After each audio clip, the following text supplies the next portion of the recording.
Bonjour à tous. Bon, ça sera probablement un peu moins dansant que mon collègue précédent. Donc je me présente, je m'appelle Pierre Rimbaud. Je suis élève ingénieur à Alexis, à La Rochelle, et sportif de haut niveau en voile.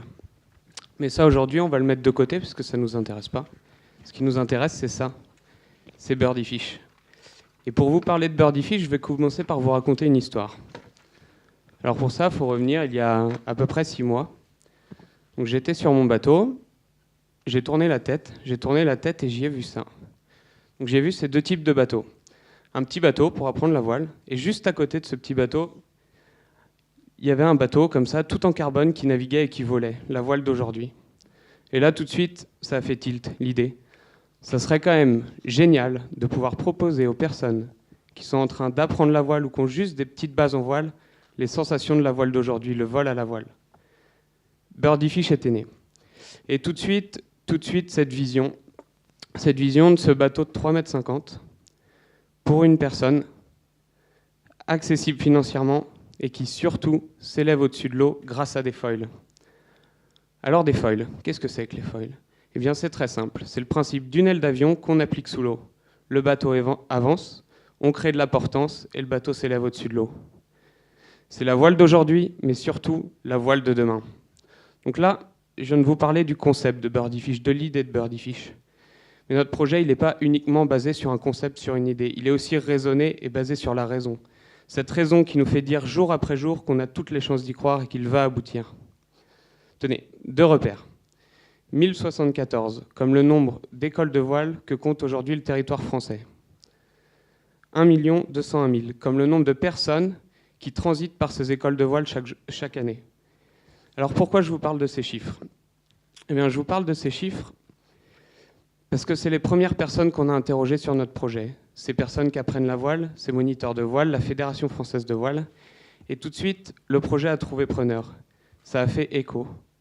Démocratiser le monde de la voile, le rendre accessible à tous. Voilà l'objectif de Birdie Fish. Alors c'est vrai, je vous comprends et je vous vois un petit peu arriver sur comment vous, jeunes ingénieurs de La Rochelle, vous allez révolutionner tout ça, vous allez nous proposer un produit très innovant et tout ça. Eh bien, nous avons des éléments de réponse grâce à nos ressources. Et la première de nos ressources, c'est notre équipe. Parce qu'aujourd'hui, c'est beau, je suis là devant vous et j'ai la chance de présenter notre projet. J'ai bien dit notre projet parce que nous sommes 10.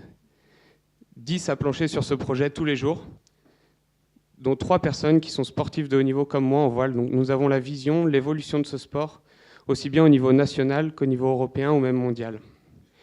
Et puis il n'y a pas que des voileux dans notre projet, il y a aussi des personnes qui viennent de différents pays, de différents horizons. Et c'est ce qui fait la richesse de notre équipe. Et cette équipe, aujourd'hui, elle s'inscrit dans un environnement, l'environnement de notre école, qui nous aide jour après jour, d'école d'ingénieurs, qui nous aide jour après jour avec toutes les ressources, qu'elles soient humaines, matérielles, à développer notre projet. Avec l'aide aussi d'un incubateur. Donc l'incubateur, c'est une structure qui permet aux jeunes entreprises, aux jeunes entrepreneurs, de les aider dans leur création d'entreprise. Puis cette équipe, cette école et cet incubateur, ils s'inscrivent dans un environnement, l'environnement Rochelais. Alors quand on est Rochelais, comment ne pas parler de notre ville, qui est tellement tournée vers le nautisme, vers la voile.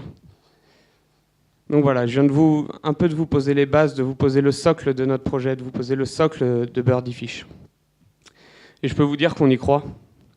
On y croit dur comme fer et on n'est pas les seuls à y croire. On a des parrains qui nous soutiennent depuis le début du projet.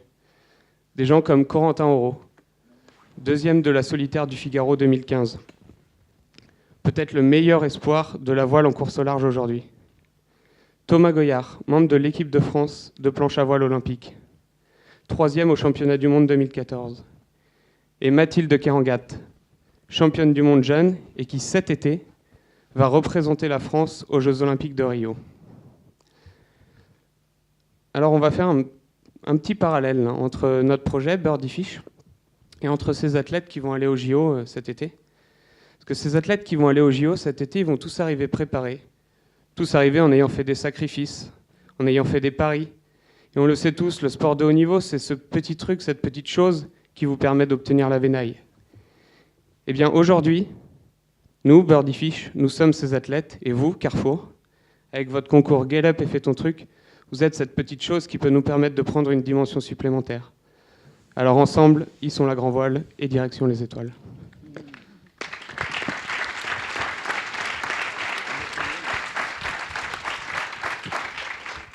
Alors, je vais passer pour un idiot, mais j'ai pas bien compris le concept. En fait, j'ai compris tout ce qu'il y avait autour, hein, mais j'ai pas compris ce que faisait vraiment Birdiefish. Qu'est-ce que vous apportiez?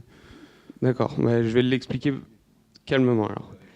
Okay. Ouais, mon ami est beaucoup plus intelligent, mais j'avais des voisins qui étaient comme moi, donc j'étais rassuré. Aujourd'hui, la voile, donc il y a la voile qu'on connaît des années passées, la voile où les bateaux naviguent simplement, et c'est en train de prendre un tournant. Il y a une évolution qui se crée, c'est-à-dire que les bateaux commencent à voler grâce au foil. Donc, ça, j'ai compris. Voilà.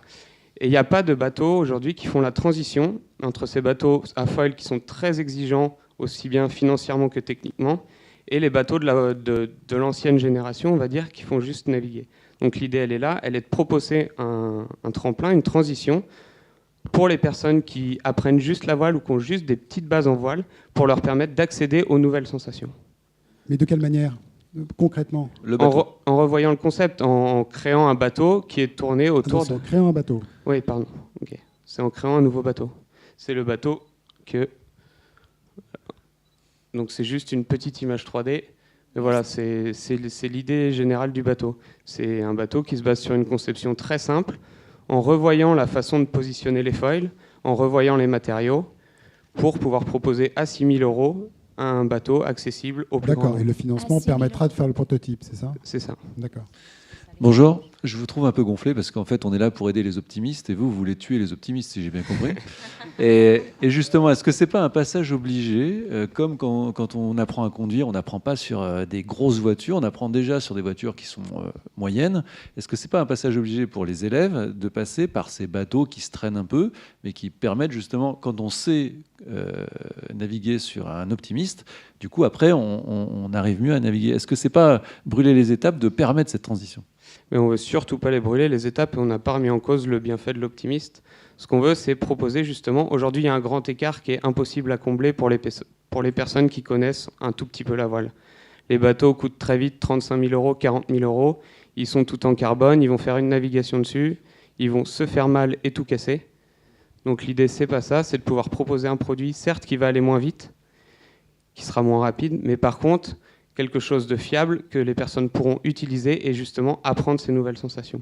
Il faudra avoir des petites bases en voile, mais ça s'adressera à un public plus débutant.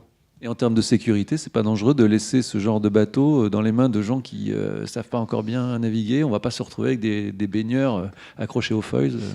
Et non, parce qu'on peut arriver à contrôler la vitesse du bateau. En fait, le foil, il y a un moment dans la façon de concevoir, on va pouvoir dire il va se lever avec telle force de vent, telle vitesse de bateau, et il y a un moment où il va saturer. Donc ça, c'est parfaitement... c'est dans notre idée de ne pas le rendre... Ouais. On peut le brider. On peut le brider. Arthur, moi, je n'ai pas bien compris à quel stade... Pardon. À quelle phase... à quelle étape on était de ce projet-là? On est au stade de l'idée, d'un pré-projet, d'une conception, d'une étude de marché, parce qu'on est dans le domaine de la création d'entreprise. Oui. On est au début du projet. On a la conception, on a les calculs de structure, on a les matériaux. On a un business plan, au moins une ébauche de ce qu'on a pu faire, nous, ingénieurs, et de ce qu'on nous a donné à l'école. Et maintenant, il nous faut les sous pour construire le prototype. Voilà, on a commencé à en parler autour de nous. L'idée plaît. L'idée plaît vraiment, que ce soit à la fédération, aux personnes à qui on en a parlé dans le monde de la voile. Et voilà, il nous faut du financement pour pouvoir se lancer. Il vous faut combien? Il nous faut 15 000 € pour faire le prototype du bateau. D'accord. Alors, moi j'ai une question, Pierre. Alors, moi je suis breton, je fais de la voile, donc je comprends bien l'intérêt. Et si ça marche vraiment, je ne suis pas ingénieur, mais si ça marche vraiment, ça va être énorme, parce que ça permet de démocratiser le sport de haut niveau pour les amateurs. Donc j'imagine que ça va révolutionner complètement la pratique de voile loisir, entre guillemets. Mais les constructeurs, je ne connais pas, les constructeurs justement de ce type de bateau. Pour eux, ils n'ont pas peur, quoi. Ils n'ont pas envie de lancer eux-mêmes ou de vous incuber eux-mêmes. Vous avez été les voir, parce que pour eux, c'est pas grand-chose, 15 000 €. Et ça peut quand même donner des débouchés et des changements de part de marché très forts dans leur industrie. Alors, on n'est pas allé les voir parce qu'on ne savait pas comment protéger notre idée et vraiment la blinder jusqu'à maintenant. Et on ne voulait pas se le faire piquer. Parce que c'est comme dans tous les sports, comme par exemple le sport automobile et tout ça. On commence par la compétition, on descend et après on adapte au commun des personnes. Aujourd'hui, en compétition, c'est très, très développé le foil.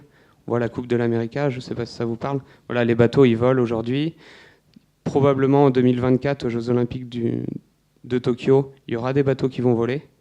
Mais aujourd'hui, la transition, elle ne se fait pas et elle va peut-être se faire dans les années à venir. C'est pour ça qu'il faut qu'on aille vite pour pouvoir proposer un prototype. Et votre idée est géniale au point que personne d'autre que vous puisse le faire. Ah si, bien sûr. Il peut y avoir d'autres personnes qui le font, mais aujourd'hui, personne ne s'est placé là-dessus. Il n'y a rien, en tout cas dans le monde de la voile, il n'y a pas un bateau qui est sorti prêt à être commercialisé.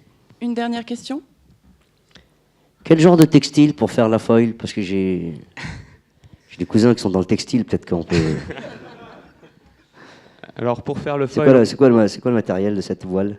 On va pas avoir 1000 solutions. C'est à peu près le seul endroit du bateau où on ne peut pas jouer sur les matériaux, ça va être du carbone. Parce que c'est ce qui présente aujourd'hui toutes les propriétés adéquates pour faire des telles pièces. Après, tout le bateau... La voile, c'est une voile normale, lambda, enfin je veux dire, ce que tu appelles le foil. Le foil, en fait, c'est sous l'eau. Donc c'est quelque chose qui est rigide, qui fait comme une aile d'avion et qui permet au bateau de... Oh, ça va, c'est pas parce que je suis pas breton que tu me parles comme ça. Très bien, merci. Merci. Merci beaucoup.